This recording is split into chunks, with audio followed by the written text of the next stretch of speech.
বন্ধুরা আজকে আমি চলে এসেছি কল্যাণী আইটিআই মোড়ের প্যান্ডেলে। তো ওই দেখো কল্যাণী আইটিআই মোড়ের প্যান্ডেলে তো কতদূর কি কাজ হয়েছে সেটাই তোমাদেরকে আজকে ঘুরে ঘুরে দেখাবো। চলো, আইটিআই মোড়ের প্যান্ডেলে থিম কি করেছে সেটাও আমি তোমাদেরকে বলবো, আর চারিদিকটা তোমাদেরকে ঘুরে ঘুরে দেখাবো প্যান্ডেলে। তো এখনও কিন্তু প্যান্ডেলের কাজ চলছে ওপরে, তো এখনও অনেক কাজ কিন্তু বাকি রয়েছে বন্ধুরা, দেখতেই পাচ্ছ।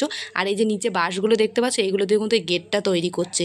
আর ওপরে কিন্তু এখন অনেক কাজ বাকি রয়েছে, এখনও 4-5 জনেরও বেশি ওপরে রয়েছে। আর এই বাঁশগুলো দিয়ে তৈরি করছে একদম এই যে নিচের গেট। তো বন্ধুরা পুজো তো আর বেশি দিন বাকি নেই, তো প্যান্ডেলের তো এখনও অনেক কাজ বাকি, মাত্র 3 মাস বাকি পুজো।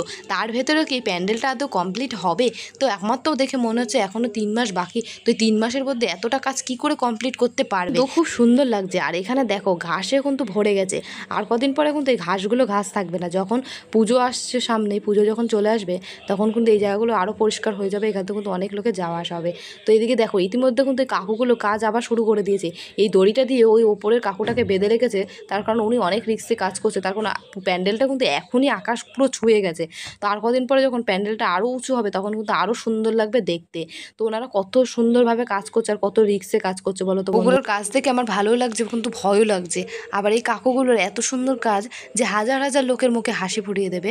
আর এই প্যান্ডেলটাকে এত সুন্দরভাবে তৈরি করছে, আর কদিন পরে যখন এই প্যান্ডেলে আমার মা দুর্গা আসবে তখন কিন্তু আরও সুন্দর লাগবে আমাদের দেখতে, আমাদের মনটা কিন্তু আনন্দে ভরে যাবে। তো বন্ধুরা আমি তোমাদেরকে ভেতরটা ঘুরে দেখাতে পারলাম না, তার কারণ ওপরে অনেকটা কাজ হচ্ছে।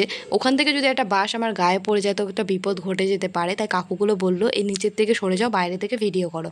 তাই আমি বাইরে থেকে কিন্তু ভিডিওটা করেছি। চলো বন্ধুরা প্যান্ডেলের থিমটা কি করেছে সেটা তোমাদেরকে একবার দেখিয়ে দিই।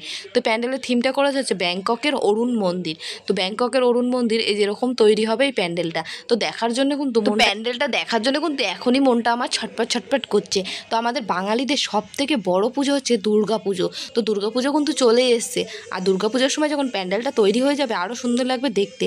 তো আমরা নতুন জামা কাপড় পরে অষ্টমীতে অঞ্জলি দেবো, কত আনন্দ হবে দুর্গা পুজো। তো আমি কিন্তু এখন থেকেই ঠিক করে ফেলেছি আমি যে অষ্টমীর দিন আমি কি পরবো। আমি কিন্তু অষ্টমীর দিন শাড়ি পরেই অঞ্জলি দেবো।